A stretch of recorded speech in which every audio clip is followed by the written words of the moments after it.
Bonjour, bonsoir à tous. Pour ceux que je n'ai pas encore croisés, on arrive sur les dernières heures de ce forum économique breton. Je pense que vous avez chacun eu déjà la possibilité d'aller sur des plateaux ou des plénières avec un certain nombre de mots qui sont récurrents. Pour cette dernière plénière qui a un titre très simple et pourtant le sujet est complexe, souveraineté alimentaire. On a parlé déjà de souveraineté agricole, de souveraineté industrielle, on a parlé de relocalisation, d'emploi, de plein de choses. Et finalement, effectivement, sous ce chapeau de souveraineté alimentaire, le sujet est pleinement celui qu'on va discuter. Avec mes invités, je vous demande donc d'accueillir, pour parler de ce sujet-là, Loïc Chenet-Girard, donc président de la région Bretagne. Florent Cap, qui est donc directeur général de Timac Agro France.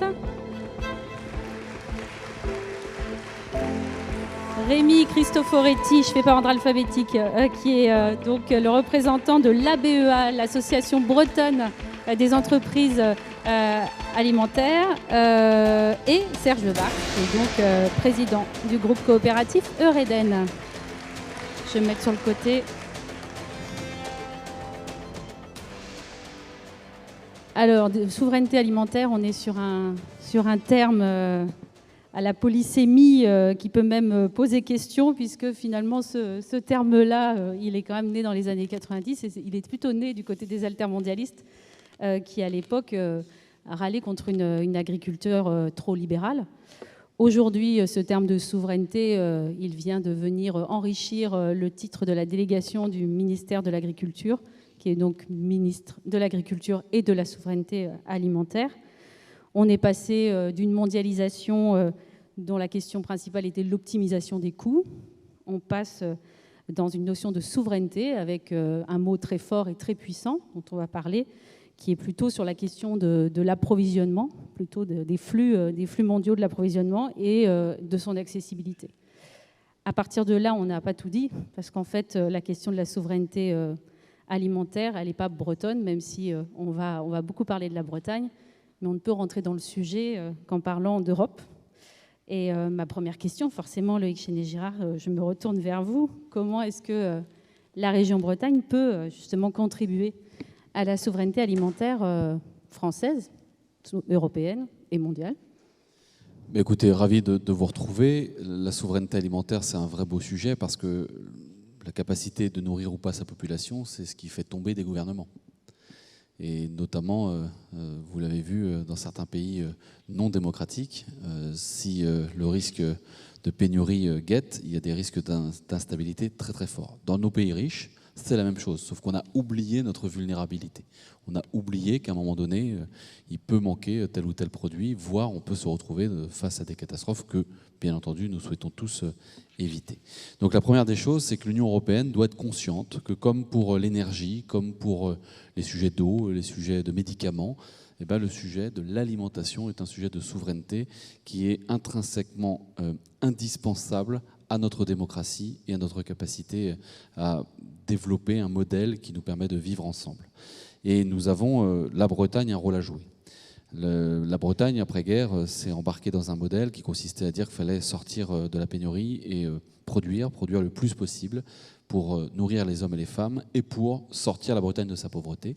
Aujourd'hui, on a un autre système. On a un système où on doit se poser collectivement la question de ce que nous pouvons produire dans nos limites physiques que l'on connaît, dans les limites écologiques que l'on connaît, avec une responsabilité, c'est de participer à la souveraineté alimentaire européenne, et avec une deuxième responsabilité, c'est de faire en sorte qu'après nous, ceux qui viendront après nous, nos enfants, nos petits-enfants, puissent assumer aussi un modèle qui leur permette de développer et de récolter et d'élever en Bretagne des végétaux, des animaux qui nous permettent de nous nourrir. C'est le modèle agricole breton. Il est en évolution permanente avec toutes les critiques que l'on connaît, avec tous les débats que l'on connaît, mais aussi avec l'enthousiasme qui est le nôtre de se dire que ce modèle va peu à peu se rééquilibrer. Et puis dans 10 ans, 20 ans, 30 ans, il se reposera des questions, comme à chaque fois, avec en plus de l'environnement, deux autres aspects ô combien importants, et j'ai terminé. L'aspect social, parce qu'il faut que les hommes, les femmes qui vivent dans ce secteur vivent de leur métier dignement, correctement. C'est un très beau sujet qui peut nous intéresser aujourd'hui jusqu'à l'Union européenne et la PAC, parce que rappelons-nous que la PAC initialement était un sujet de subsistance alimentaire, de souveraineté alimentaire, mais aussi d'équilibre de prix pour les consommateurs et pour les agriculteurs. Et puis le dernier sujet, c'est le modèle économique. Il y a le social et l'économique, et tout ça mérite d'être regardé globalement dans une société qui se pose beaucoup de questions, mais dans une société qui, quoi qu'il arrive, aura besoin de manger demain. Alors vous avez raison, en fait, comme vous le dites, c'est des questions qu'on s'est déjà posées, qu'on se pose, qu'on se posera encore. La PAC, la politique agricole commune, quand on revient un petit peu à sa genèse de loi de 1957, il y a l'article 39 qui, du coup, posait déjà les bases des mêmes questions qu'on a là. J'étais assez étonnée de retrouver ça. Stabiliser les marchés, assurer un niveau de vie équilibré au monde agricole, garantir la sécurité des approvisionnements, assurer des prix raisonnables. On est en 1957. On sait à quel point on a entendu haro sur la PAC. En fait, elle a besoin évidemment d'évoluer et avec, pour le coup, les questions d'énergie n'étaient pas, et d'environnement n'étaient pas assez assumées. Mais est-ce que déjà, dans les mentalités, il n'y a pas aussi quelque chose à faire, puisque le monde agricole garde quand même une image systématiquement décriée. Semble-t-il, l'Europe ne paraît pas être le bon levier au regard de ce que disent les gens. L'image agriculteur est bonne. Oui, il y a des études qui l'ont montré. Mais oui, l'image, elle est très bonne, il faut le redire. Et les citoyens ont confiance dans leurs agriculteurs, dans leur agriculture. Après, il y a des excès à corriger, il y a des erreurs à corriger, il y a j'allais dire des mauvais canards, mais après, j'ai rien contre le canard lui-même, surtout en période de grippe aviaire. Mais il y a bien entendu des gens qui trichent ou qui font des bêtises, mais comme dans tous les autres secteurs. Mais globalement, moi je réaffirme ma fierté d'avoir un monde agricole vivant, important en Bretagne, et l'encouragement qui est le mien pour passer d'un modèle A à un modèle B sans écrouler le système et sans désespérer notre jeunesse, parce qu'il va bien falloir que la jeunesse qui arrive s'installe dans des nouveaux modèles qui ne seront pas ceux de leurs parents ni de leurs grands-parents et continue de produire pour qu'on continue d'avoir de quoi manger. Je vais vous donner un exemple. Je reviens d'un lycée à Saint-Brieuc. La région Bretagne demande à passer tous ses achats de viande, de poisson, de légumes, de lait, d'œufs à des achats français et si possible bretons et si possible le plus local possible. Ce qui n'est pas une mince affaire. Et après, de faire en sorte de pousser les labels, tous les labels de qualité, du label rouge, du bleu blanc cœur, tous les labels qui existent et du bio. Le cuistot ce midi, il avait prévu de faire une blanquette de dinde avec du riz et puis des carottes. Bon, les carottes, il les a trouvées, merci. Le riz, il l'a trouvé. Bon, hier à 17h, il n'a toujours pas de viande. Hier à 17h, il n'y avait pas de viande. 1200 élèves dans le lycée. Il me dit la commande, je l'ai passée le 11 juillet. Commande passée le 11 juillet, hier à 17h, pas livrée. Pas de volaille bio, pas de volaille label rouge, pas de volaille qualité, pas de volaille française standard certifié de qualité, mais pas de volaille. La seule volaille disponible, volaille lointaine, congelée. Voilà, 1200 gamins à nourrir ce midi. C'est des vrais sujets. Ce sont des très beaux sujets sur lesquels il faut qu'on travaille, parce que dans le même temps, on veut tous qu'on mange local, moins de viande globalement, mais de la viande de qualité, et en même temps, on ne veut pas de poulailler, et en même temps, on ne veut pas ci, et on ne veut pas ça. Donc les injonctions contradictoires sont massives, un peu comme dans les sujets de l'énergie. Et pourtant, il va falloir que collectivement, on réfléchisse à notre modèle qui, je le redis, ne pourra pas tenir s'il ne respecte pas les équilibres environnementaux, sociaux, économiques que nous avons à assumer devant nous. Donc il y a des enjeux considérables. Et les collègues ici présents qui y travaillent tous les jours ont plein d'exemples à montrer pour montrer que les choses avancent et qu'il faut rester optimiste. Votre exemple montre aussi que dans la question de l'approvisionnement, il ne faut pas se contenter effectivement d'un fournisseur, mais qu'il faut aussi avoir des plans B, du stock, savoir avoir du stock, et puis aussi sans doute la multiplicité quand même de l'approvisionnement. On ne peut pas tout produire en Bretagne. C'est pour ça que je vous parlais de l'Europe, c'était savoir si c'était bien, si la stratégie était quand même à dimension européenne d'abord. On ne va pas pouvoir tout être autosuffisant en Bretagne. Et le sujet n'est pas de se nourrir que nous-mêmes. On a une responsabilité, c'est de nourrir plus que nous, parce qu'on a la chance de pouvoir produire. Ça ne veut pas dire qu'on doit tout produire, et ça ne veut pas dire qu'on doit produire le plus possible. On doit produire la quantité juste. J'avais utilisé un terme il y a un an qui était la production maximum durable.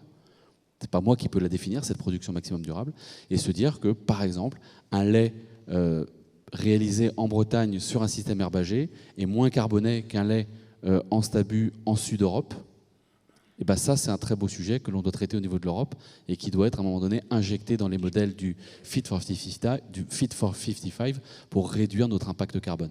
Même chose sur les autres élevages, et bien entendu les élevages hors sol, et même chose sur les sujets légumes, que ce soit sur la partie sud ou la partie nord, les sujets de flotte, les sujets d'intrants, les sujets de pesticides, tous ces sujets doivent être regardés pour optimiser les systèmes et encore une fois, être dans une course favorable et positive en ayant conscience que nos citoyens, ils veulent manger et leur porte-monnaie, il n'est pas extensif. Et donc, il faut trouver toutes ces solutions. Et c'est pour ça qu'il y a des élus, parce que s'il n'y a pas de problème, il n'y a pas d'élus. Donc moi, je suis ravi d'avoir plein de problèmes à régler. Voilà.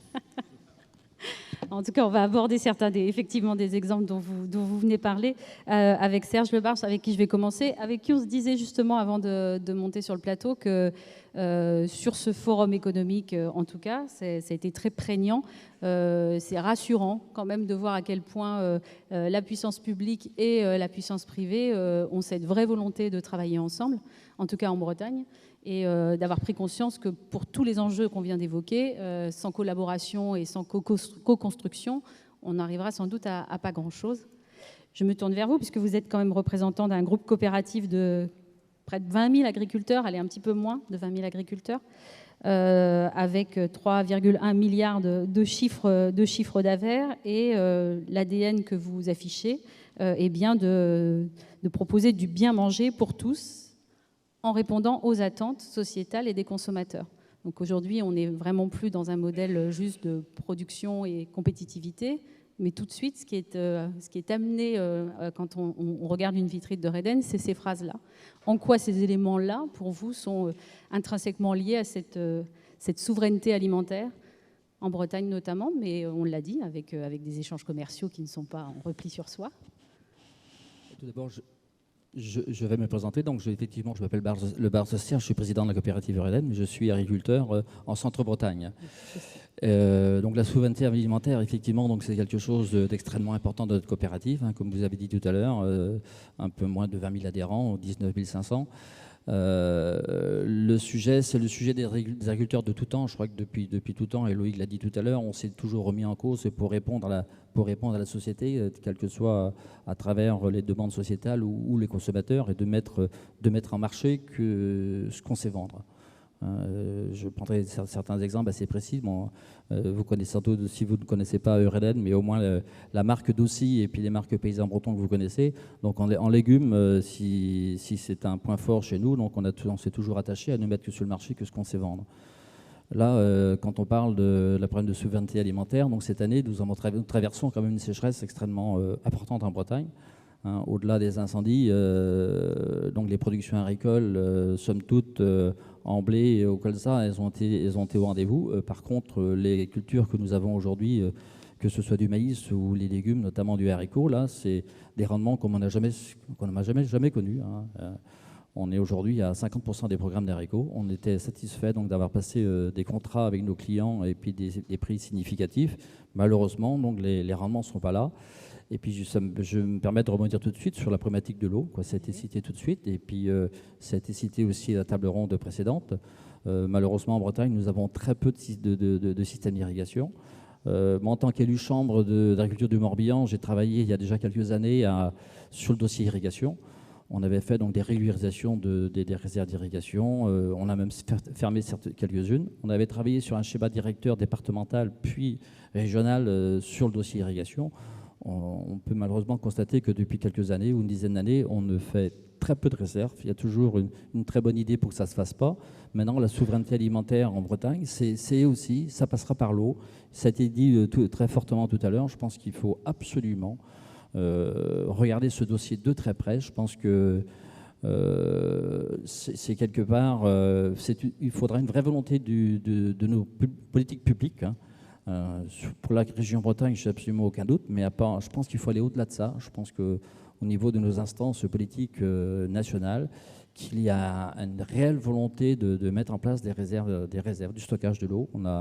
L'irrigation en Bretagne, c'est 0,2% de la lame d'eau annuel. Donc, écoutez, on a l'eau qui passe, ça part à l'océan, ça paraît quand même assez, je dirais, c'est peut-être pas assez ridicule, mais on a quand même des capacités de stocker de l'eau hivernale pour pouvoir sécuriser donc tant les productions légumières, mais aussi l'élevage.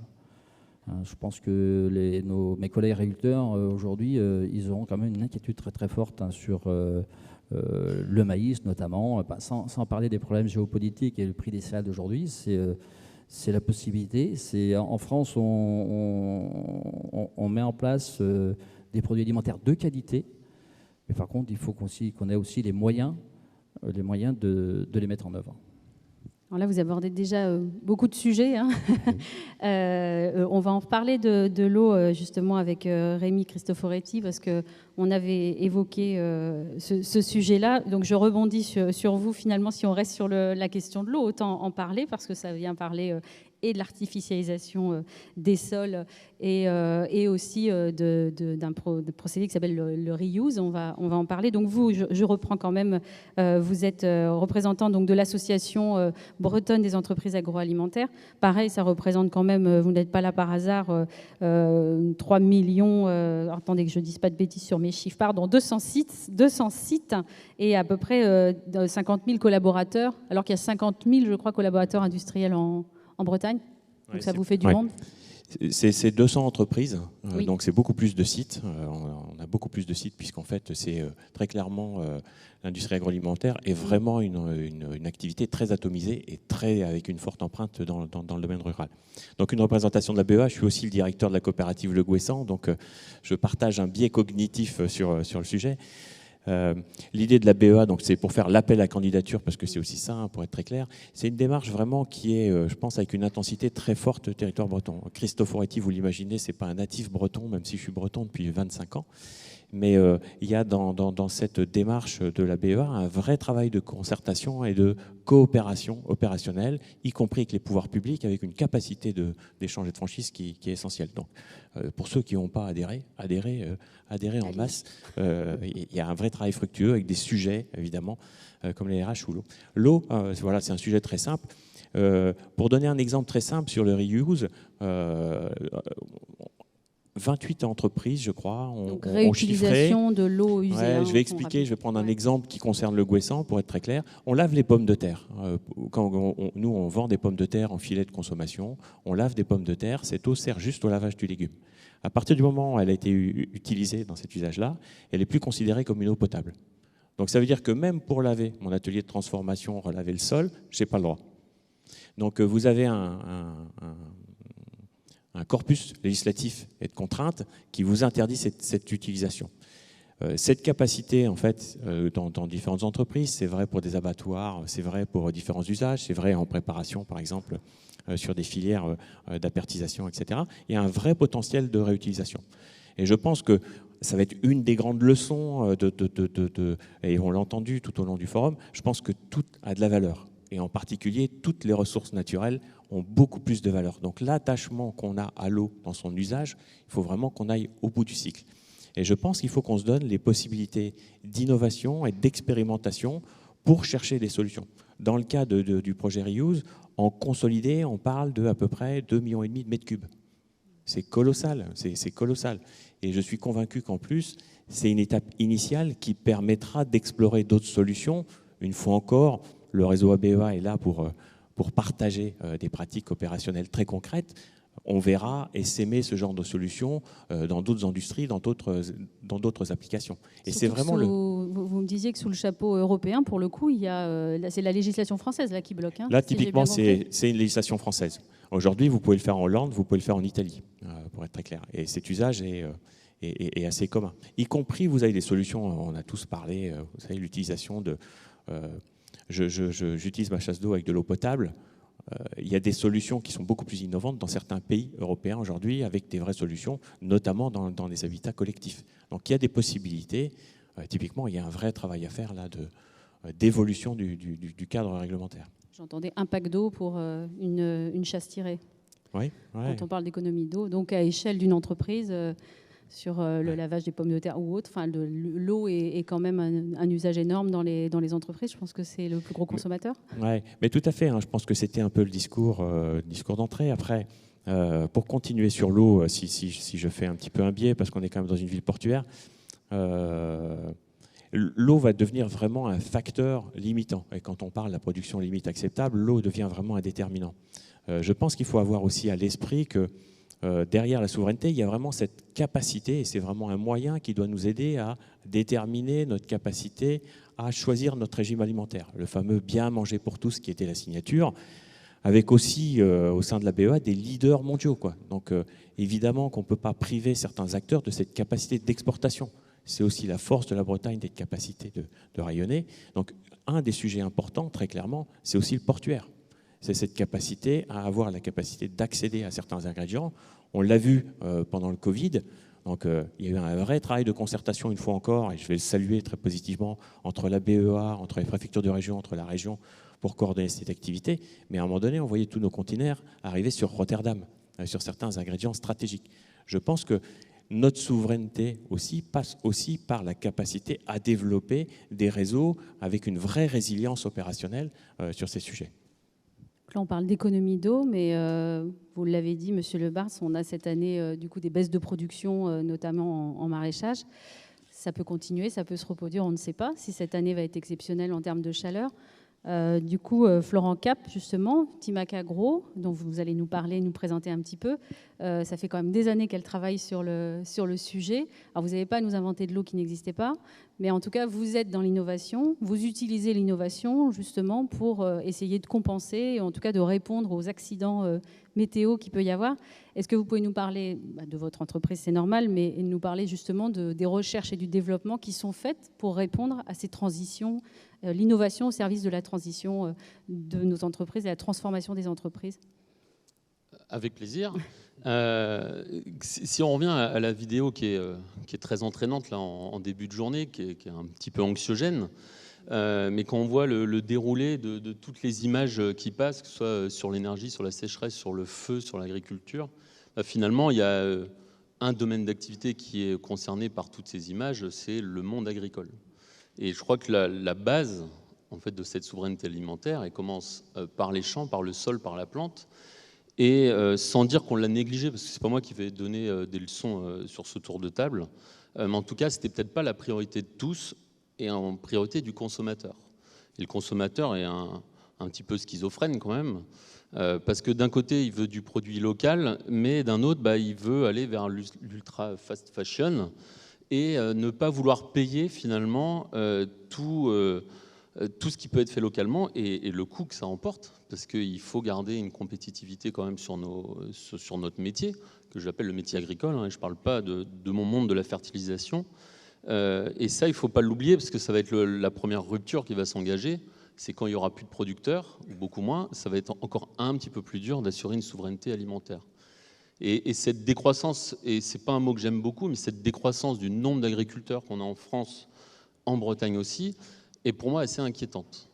Et elle est inquiétante parce que, finalement, par toutes les contraintes réglementaires, par les contraintes aussi de communication qu'ils peuvent avoir, l'agribashing, oui. Ça incite pas trop à aller vers l'agriculture. Et si je prends un agriculteur, déjà, je suis sympa, il va gagner 1 000 € par mois pour bosser 50 heures par semaine. Je ne suis pas sûr que déjà dans la salle, il y en ait beaucoup qui osent faire ça. Et encore moins dans nos entreprises, on ne trouverait personne. Donc c'est des gens qui sont ultra passionnés et il faut les accompagner dans toutes ces transformations.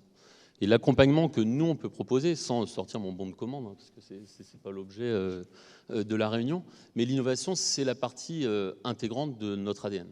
Et ça a toujours été le maître mot dans nos industries, dans notre façon aussi de commercialiser nos solutions. On est dans un secteur d'activité qui n'a pas bonne presse, hein, clairement, hein, c'est les engrais. Mais quand on a un engrais qui est le même depuis 120, 150 ans, les superphosphates, ils n'ont pas évolué depuis toute cette période, nous, on ne prend pas ça comme une fatalité et on va utiliser des matières premières pour les valoriser le plus possible. mais les valoriser déjà industriellement, donc avec une transformation française, bretonne, qui plus est, puisque c'est de là qu'on a commencé, avec des sites à Saint-Malo et dans les Côtes-d'Armor, mais surtout de donner le plus de disponibilité de ces éléments minéraux pour le sol et pour la plante. Et on voit bien aujourd'hui, et c'est pas arrivé, je pense, depuis la Seconde Guerre mondiale, on est en risque de pénurie fort. Alors, je dis on, le secteur agricole, avec des pénuries sur des matières premières qui vont entraîner du coup par cascade des problématiques, je pense importantes, si ce n'est pas résolu rapidement, de disponibilité de l'aliment. Donc on parle d'azote, de phosphore, principalement d'azote, parce que c'est ce qui concentre toute l'attention, même si j'ai pas le même avis, mais en tout cas on parle que de ça tout le temps, et ce qui est un peu dommage parce qu'on oublie les fondamentaux de l'agronomie. Et cette agronomie, elle n'a pas évolué finalement depuis des millénaires, c'est toujours la même. Comme un être humain, comme un animal, il a besoin d'être en bonne santé pour bien se développer. Et c'est la même chose pour le végétal.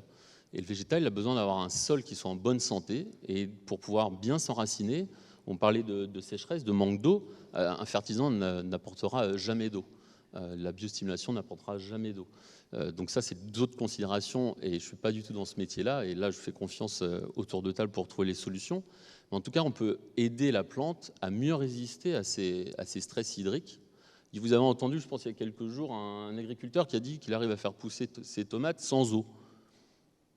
C'est plus le concours Lépine, c'est le prix Nobel qu'il faut lui donner, puisque c'est impossible. Et ce n'est pas parce qu'on est plus intelligent en disant ça. C'est que la science, il faut la remettre aussi au centre de nombreux enjeux, montre bien que sans eau, tout organisme vivant ne peut pas continuer à vivre. Nous avec. Par contre, il y a des solutions qui existent. Elles sont sur le terrain, elles sont disponibles pour réussir à lisser un peu tous ces effets de changements sociétaux, de changements environnementaux qui sont absolument conséquents. Mais on doit être là toujours, en tout cas c'est notre mission. On n'est pas une entreprise à mission. On a quand même une vraie volonté quand même de soutenir toutes les agricultures. On voit, nous, 2000 agriculteurs par jour, donc on a une vraie connaissance de toutes ces agricultures. Et on voit qu'elle est chambardée dans tous les sens.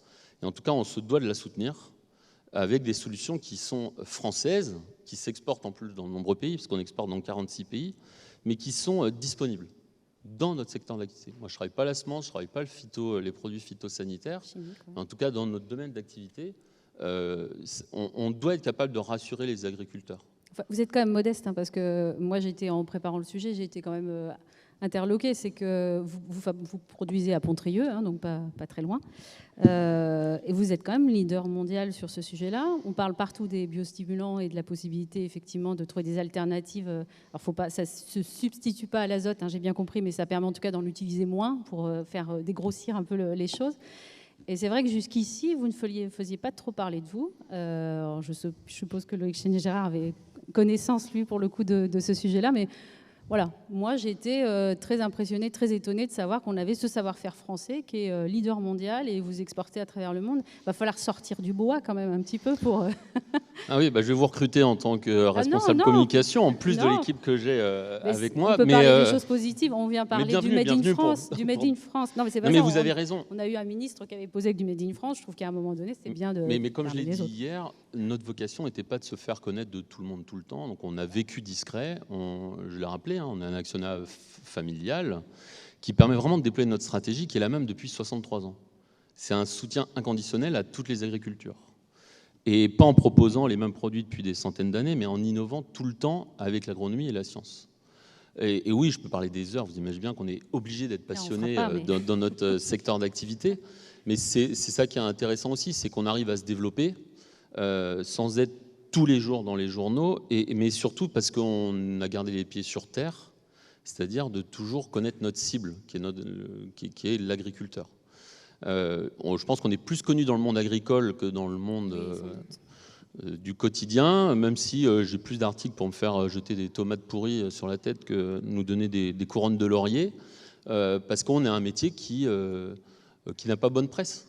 Quand on parle engrais, je ne suis pas sûr que déjà dans l'Assemblée, les gens connaissent bien ce que c'est. Mais il en faut. Mais il en faut. Mais il en faut. Je vous donne le défi de courir un marathon sans vous nourrir plusieurs jours avant. Vous n'allez pas aller loin, et pas vite en tout cas. En tout cas, c'est notre vocation, notre mission qu'on n'a pas cédée depuis toutes ces années. Alors Serge Lebars, justement, vous, là, chez Eureden, mais surtout dans la coopérative, je vous avais demandé un petit peu les remontées de vos adhérents agriculteurs suite à cet été un peu de toutes les crises. Vous disiez qu'aussi le danger, justement, un peu épuisé par tout ça, c'était d'aller effectivement trouver des innovations. C'est pas les agriculteurs qui ont le temps de le faire, parce que le temps de l'innovation, là, on exige du temps court, et le métier d'agriculteur est un temps long pour expérimenter, essayer et pouvoir adopter une nouvelle manière de faire. Vous parliez surtout, l'important, c'était de revaloriser le métier, de faire de la transmission, parce que vous l'avez dit, il y a de moins en moins de personnes à vouloir faire de l'agriculture, parce qu'on a une image aussi du métier qui est très contraignante. Elle n'est pas que celle qu'on a décrit 70 heures par semaine, parce qu'aujourd'hui, il y a aussi de la digitalisation, de la transformation qui permet, heureusement, à certaines jeunes générations ou reconversions, il y a beaucoup de reconversions aussi, d'inventer une autre manière de faire de l'agriculture. Après, bon, l'élevage et le vivant, c'est un peu compliqué d'imaginer autrement, mais vous disiez que c'était ça qui ressortait aussi dans souveraineté alimentaire. Il faut surtout déjà assurer aussi la transmission et le renouvellement des agriculteurs. Bon, effectivement, vous abordez plusieurs points, notamment l'innovation. Effectivement, je pense que l'agriculture d'aujourd'hui et de demain, il faut de l'innovation. Après, la coopérative, elle apporte une innovation à notre niveau, hein, mais c'est l'innovation, l'expérimentation. C'est aussi des entreprises comme voisins, mais c'est aussi l'INRAE, c'est l'affaire de tout le monde. Il faut qu'on ait des solutions pour cette agriculture de demain. Et après, quand vous parlez de la transmission, effectivement, donc on est face à une problématique aujourd'hui d'un certain désintérêt des agriculteurs. On dit assez régulièrement, c'est 3 départs, une installation, ou même des fois 4 départs, une installation.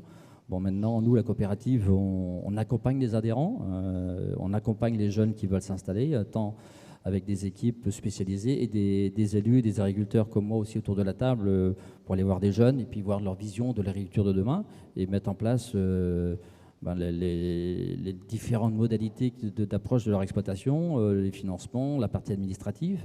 Mais il est vrai que le jeune d'aujourd'hui, le sens de sa vie n'est pas le même que celle que moi j'ai vécue. Je pense qu'un jeune de 35-50 ans travaillera avec un nombre d'heures aussi important que celui que j'ai pratiqué. Mais par contre, la génération qui vient après n'acceptera pas ça. Elle n'acceptera pas ça, et c'est un autre mode de vie. Et puis, vous avez dit la rémunération. Donc effectivement, 1 000 €, ça paraît pas beaucoup quand même tout à l'heure, pour un nombre d'heures important par semaine ou à l'année.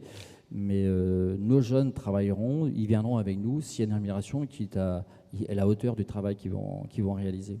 On en revient à la valeur. Ouais. Comment ? On en revient à la valeur du travail, la valeur alimentaire. Je pense qu'il faut absolument ramener la valeur vers le monde agricole. On le dit régulièrement depuis très longtemps. Nos consommateurs veulent des produits de qualité. On fait des produits de qualité en France. Malheureusement, on ne trouve pas trop sur le territoire français. Il y en a qui viennent de l'étranger. Ils viennent de l'étranger avec des normes qui ne sont pas les nôtres. Après, c'est aussi au pouvoir politique de prendre les bonnes décisions. On a de quoi faire des produits de qualité en France. Il faut seulement qu'ils soient rémunérés à leur juste valeur et puis qu'on puisse intéresser des jeunes à notre métier. C'est un beau métier, c'est un métier passionnant. Mais bon, il faut qu'on garde ou qu'on mette en place un maximum d'agriculteurs. Surtout en Bretagne, Loïc Chiné-Girard, on est la première région en agroalimentaire, en agriculture. Ça, j'imagine, même si ce n'est pas vous qui faites l'éducation nationale, même si effectivement on aimerait bien voir plus souvent ces métiers-là défendus et présentés dans le cursus scolaire, parce que déjà post-bac, c'est un peu tard pour montrer que les métiers de l'agro ou les métiers de l'agriculture sont des métiers passionnants et justement au cœur des innovations. Vous, à votre échelle, comment est-ce qu'on peut agir en tant que représentant de la région avec vos élus pour, par capillarité, faire descendre un peu la valeur de ce territoire-là ? Effectivement, il faut donner envie à nos jeunes, mais on donnera envie à nos jeunes si on leur présente un modèle tenable sur 20 ans, 30 ans, 40 ans. Quelqu'un qui a 20 ans aujourd'hui ou 15 ans aujourd'hui qui se pose la question de s'installer en agriculture, il ne se dit pas que le climat qu'on a eu cet été est un climat anecdotique. Il sait que ça va se renouveler régulièrement. Donc il doit inventer un modèle ou s'installer dans un modèle qui va évoluer dans les dizaines d'années qui viennent, qui va intégrer certainement de nouvelles essences, de nouvelles cultures qui vont s'adapter à ce changement climatique, qui va s'adapter aux nouveaux modes de consommation, qui va s'adapter aux besoins impérieux que l'on a de sortir des produits de synthèse pour aller vers des produits qui n'abîment pas le vivant, qui n'abîment pas notre eau, qui n'abîment pas nos océans. Ce sont des sujets comme ceux-là sur lesquels il faut que l'on travaille. Donc il faut être très lucide sur ce que l'on vit, très responsable par rapport au fait que nous avons 400 millions d'Européens à nourrir, mais enthousiaste par rapport aux solutions qui arrivent. L'INRAE fait partie des acteurs qui vont nous accompagner pour continuer à apprendre sur l'agronomie, apprendre sur le sol, apprendre sur les espèces, sur les essences. Nous avons des chercheurs publics et privés qui inventent de nouvelles manières de faire de la lutte biologique, de nouvelles manières effectivement d'apporter de l'engrais aux plantes avec une capacité de voir la plante absorber tout ce que l'on pose pour éviter de voir des pertes qui sont d'abord des pertes financières, mais aussi des pertes qui risquent d'ajouter trop de produits là où il ne le faut pas. Et on connaît tous en Bretagne le sujet des algues vertes. Et puis, trouver encore une fois des modèles qui nous rendent encore fiers demain. Et ça, c'est un travail qui est à conduire sous le feu roulant de débats qui sont quelquefois éloignés de la science, sous le feu roulant de dogmes d'un côté comme de l'autre. Et donc l'enjeu, je le redis, c'est les équilibres. L'environnement, l'agriculture, ce sont des équilibres. Et il faut travailler là-dessus. Puis il y a un deuxième sujet, puisqu'on parle rémunération. Moi, je suis frappé par une chose. C'est que quand il y a un problème sur le prix de l'essence, eh ben, on fait un chèque essence. Quand il y a un problème sur la culture, on fait des passes culture. Et puis quand on a un problème sur l'alimentation, on dit baissez le prix. Et à un moment donné, il va peut-être falloir se poser la question, plutôt que de baisser le prix, de trouver une manière de faire en sorte que nos concitoyens les plus fragiles soient aidés dans leur achat, dans l'achat du produit, de l'aliment. Parce qu'on pourrait travailler ainsi sur de la valeur, du monté en gamme, de la capacité à sortir de certains cercles qui sont négatifs pour tous, et on pourrait avancer. Et à Bruxelles, il y a des débats là-dessus. Alors pas pour la PAC 23, elle est en route demain matin, mais déjà pour la PAC 27. Est-ce qu'on met la pression pour produire le moins cher, ou est-ce qu'on accepte de payer le prix et on aide la partie de la population qui ne pourra pas s'acheter ce produit de qualité? En posant la question, vous voyez vers quoi je veux aller. Et je pense que c'est indispensable, parce que le low cost avec le mieux-disant social et avec le mieux-disant environnemental, ça ne marchera pas durablement. Parallèlement, si on demande à l'industrie agroalimentaire de suivre les évolutions et les demandes du consommateur, d'avoir aussi des transformations dans ces entreprises pour aller sur de décarbonation, sur effectivement du mieux produire, moins produire, mieux produire, répondre aux consommateurs. Tout ça, ça a des coûts aussi pour l'industriel. Je reviendrai sur un petit instant quand même sur les ressources humaines, parce que c'est une des missions très clairement claires de la BEA, où il y a une vraie dynamique qui a été embarquée de créer de l'attractivité. Évidemment que l'enjeu agricole, et en plus la capacité à avoir des produits de qualité sur le territoire, est essentielle pour l'industrie agroalimentaire, et ça en fait la richesse, avec vraiment, je le dis encore, des vraies capacités de création de valeur qui sont très palpables sur le territoire. Il y a un vrai travail à faire aussi dans nos entreprises, parce que ce développement s'est fait, on va dire, il y a une vingtaine d'années, et on arrive à un moment dans la pyramide des âges où on est à un grand moment de renouvellement, un petit peu comme dans le monde agricole. Donc il faut vraiment qu'on travaille sur l'attractivité. Un des enjeux forts, très clairement, c'est montrer, c'est ce que vous disiez à l'instant, l'existence de ces métiers. Puisqu'en fait, ces métiers ont radicalement changé. Et je le disais, on échangeait en boutade, mais moi, je suis presque dans le paradoxe par moment d'avoir des vraies difficultés à embaucher, parce que les gens qui ne connaissent pas l'entreprise considèrent que c'est pénible, et ceux qui sont à l'intérieur sont en train de vivre une transformation avec, quelque part, une robotisation et un changement de métier. Et donc, on a cette dualité en même temps de transformation et d'accompagnement de la transformation. C'est vraiment essentiel. Et typiquement, il y a des opérations, il faut qu'on ouvre les portes, il faut qu'on soit, on parlait tout à l'heure de transparence, il faut vraiment qu'on montre ce qui est fait. Et ça soutiendra en plus, je pense, la capacité à développer la perception de la valeur ajoutée. Je pense que nos consommateurs n'ont pas conscience de ce qui est fait. Et aujourd'hui, il faut être très clair, ceux qui prennent la parole à notre place et qui montrent par moments une image du monde agricole, ne sont pas forcément très respectueux du travail accompli, ni des métiers, ni des hommes, ni des marques. Et donc là, je pense qu'on a un vrai enjeu. Je pense qu'il y a un enjeu sur lequel on doit travailler ensemble avec les pouvoirs publics, parce que c'est une véritable menace. Mais pour revenir proactivement, évidemment que cette transformation, aujourd'hui, les sous-jacents et ce qu'on vit, malheureusement, étaient inscrits. La disponibilité moindre en eau, l'augmentation des matières premières, l'augmentation du coût de l'énergie, c'est malheureusement des sous-jacents qui étaient forts et qui étaient préexistants. Et donc, malheureusement, il faut qu'on s'en saisisse. La difficulté et l'enjeu, c'est la brutalité et l'amplitude des variations qu'on subit, on va dire, dans ces 3 années de suite. Donc, ça crée une dimension, parce que, voilà, Alain Perrin le rappelait juste avant, mais globalement, on fait souvent une culture par an, et malheureusement, on n'a que 4 saisons par an. Et même avec le changement climatique, on n'aura toujours que 4 saisons par an. Donc il y a des constantes universelles qui ne changent pas. Et donc dans la transformation et dans l'évolution des cycles, on a ce besoin d'expérimentation. Donc pour moi, l'enjeu innovation, il est crucial. Et je suis convaincu qu'on trouvera des solutions. Et en revanche, il faut qu'on développe aussi des modèles différents de collaboration de l'innovation. On le voit, on fait multi-opérateurs, on travaille avec des instituts techniques, on travaille avec l'INRAE, on travaille aussi avec des gens comme Valorial, on va travailler avec on a des vrais centres de compétences, par exemple sur les algues, avec un vrai savoir-faire, avec, je pense, vraiment aussi d'émergence de vrais savoir-faire dans l'extraction des algues, avec des enjeux forts en termes de disponibilité sur des éléments nutritionnels essentiels. Donc il y a une vraie capacité de levier, y compris sur le territoire. Et je pense qu'un des enjeux pour notre territoire, et vraiment avec le brocard souveraineté affiché très haut, c'est notre capacité à capter des centres de R&D, des centres d'excellence dans ces domaines phares. Et je pense que collectivement, on doit s'approprier quelques sujets clés. Mon voisin, je pense, en est un sur la partie engrais et amendement. Il y a vraiment cette capacité à aller chercher des sujets phares qui vont être porteurs de création de valeur. Mais c'est vrai qu'à court terme, l'enjeu, très clairement, c'est la rémunération. La consommation dans le poids des ménages, je crois que c'est en 85, c'était 30% ou 28%. Aujourd'hui, on est entre 14 et 12%.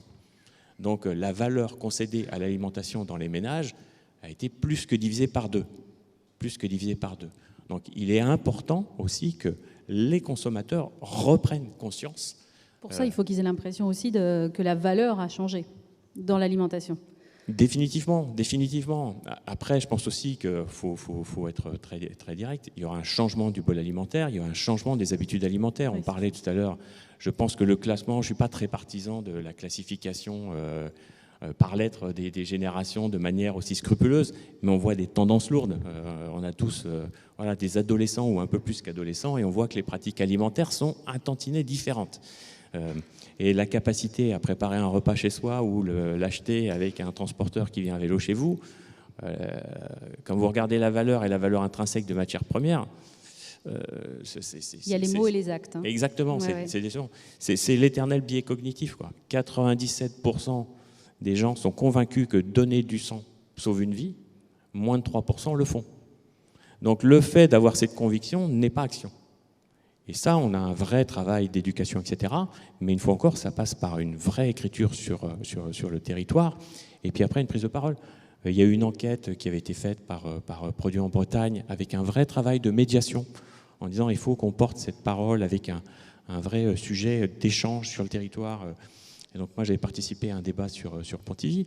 C'est enrichissant, mais on voyait vraiment qu'il y a une image positive de nos agriculteurs, beaucoup plus encore que notre agriculture, mais avec quelque part des attentes très fortes dans la transformation.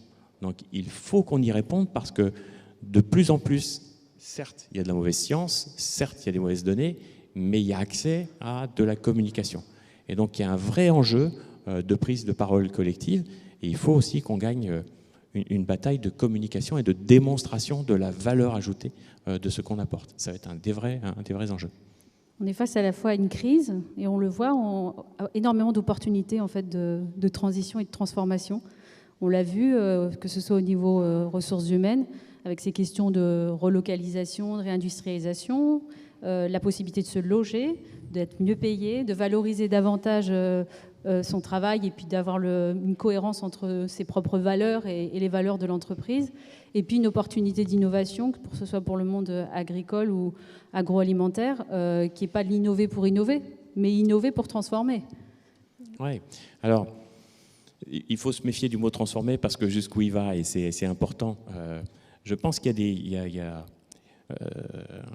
alors là, je quitte un petit peu ma casquette à BEA, mais je pense que dans l'interprétation, on vit une mutation profonde. Et il faut être clair que l'agriculture et l'alimentaire, la façon de préparer, on ne va pas inventer de nouveaux modes de cuisson.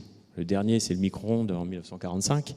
Et je pense que depuis, on va peu inventer. Donc la capacité à préparer, et aujourd'hui, on redécouvre des solutions. Quand par exemple, on nous vend les légumineuses comme étant la solution universelle à la substitution de la viande.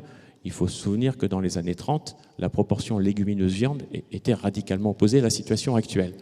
Donc, quelque part, c'est aussi un réapprentissage. Donc, je pense qu'il y a vraiment une réflexion de transformation, mais il ne faut pas qu'on pense uniquement de radical. Ouais, radical. Ouais. Et je pense qu'il y a un vrai travail d'accompagnement et il faut impérativement arriver à faire comprendre les enjeux de cette transformation. Sinon, on va être dans des principes d'opposition.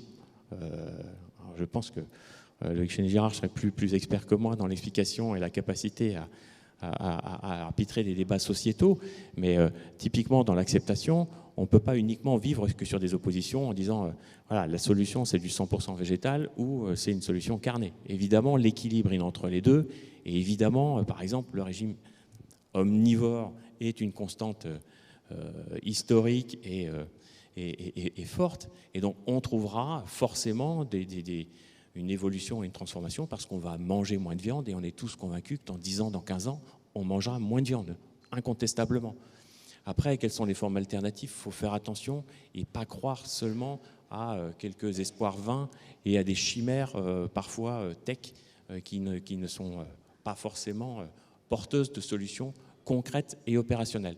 Produit en Bretagne a fait un groupe avec des agriculteurs, je crois, qui s'appelle les omnivores, et qui permet justement pas forcément de donner une opinion toute faite, mais pour une fois de confronter les points de vue, de mettre différentes informations pour justement calmer peut-être des opinions un peu extrémistes et jusqu'au boutistes. Exactement, c'était vraiment l'idée d'apporter, c'est un think tank qui permet vraiment d'apporter des fonds de réflexion, qui permet aussi de travailler sur la légitimation, c'est-à-dire quand je travaille dans la filière carnée, quand je travaille dans un abattoir, comment je peux dire que je travaille dans un abattoir ? Et y compris, là, il y a une vraie question par moment philosophique, puisqu'en fait, le schéma est posé. Et donc, on avait l'obligation de créer des experts et d'aller chercher des tiers référents qui nous permettaient de répondre.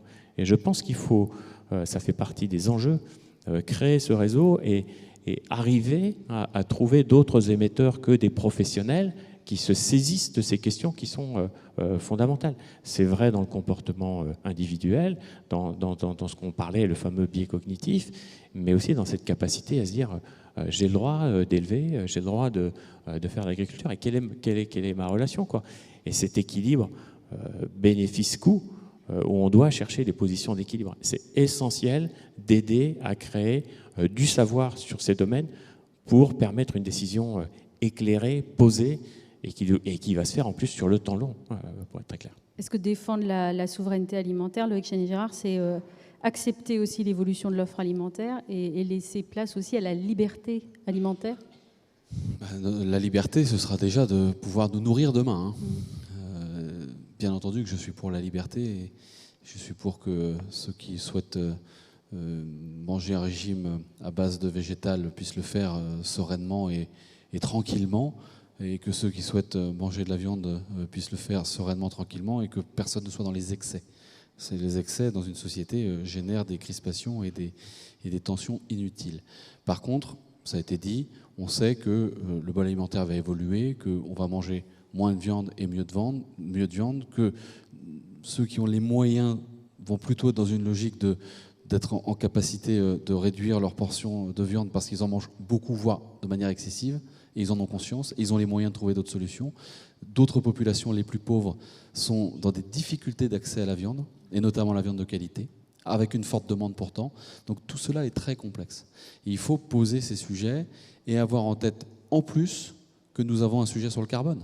Je veux le redire, je l'ai dit hier en ouverture, mais ce sujet du carbone, par la porte ou par la fenêtre, il va bien falloir trouver des solutions. Et l'agriculture peut être une solution sur le carbone. Et donc, il va falloir y travailler sur le stockage dans le sol, sur le travail sur l'agroforesterie, sur le travail sur, là aussi, des systèmes plus vertueux sur le carbone.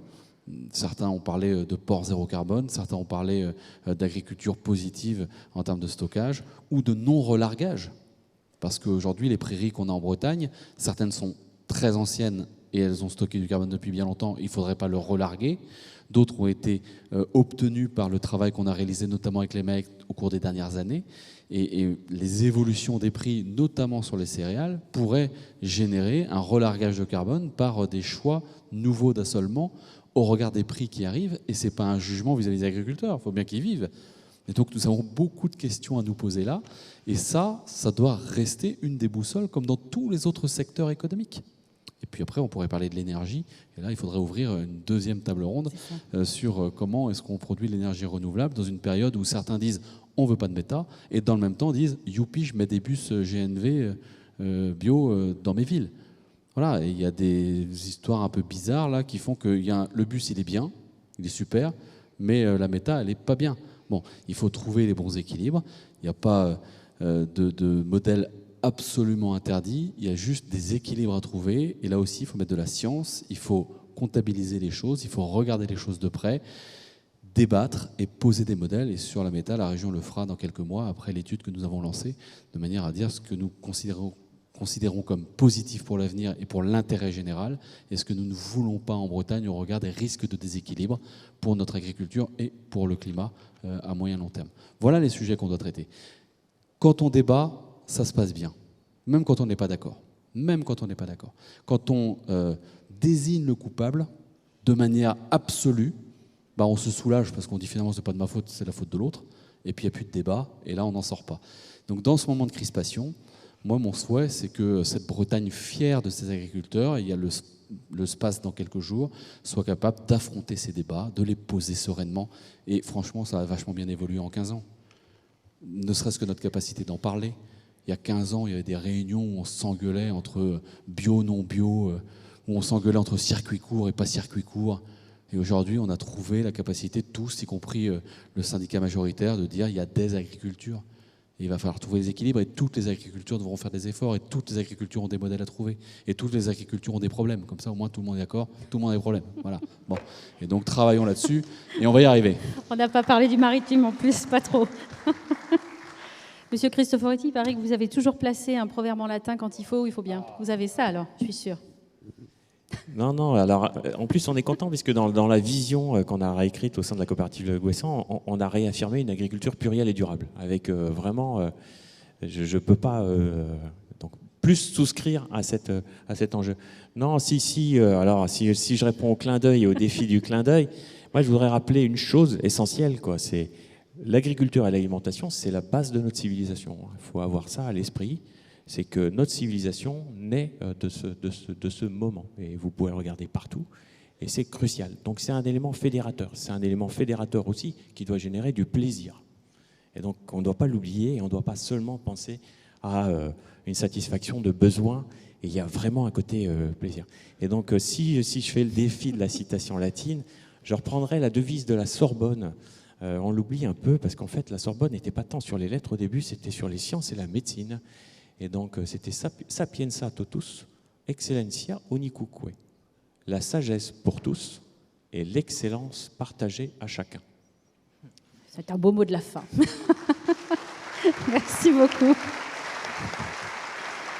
Merci beaucoup, Loïc Chenet-Gérard, Monsieur Cristoforetti, Monsieur Cap et Monsieur Le Barth. Voilà, on termine la dernière plénière. Peut-être un petit mot de la fin.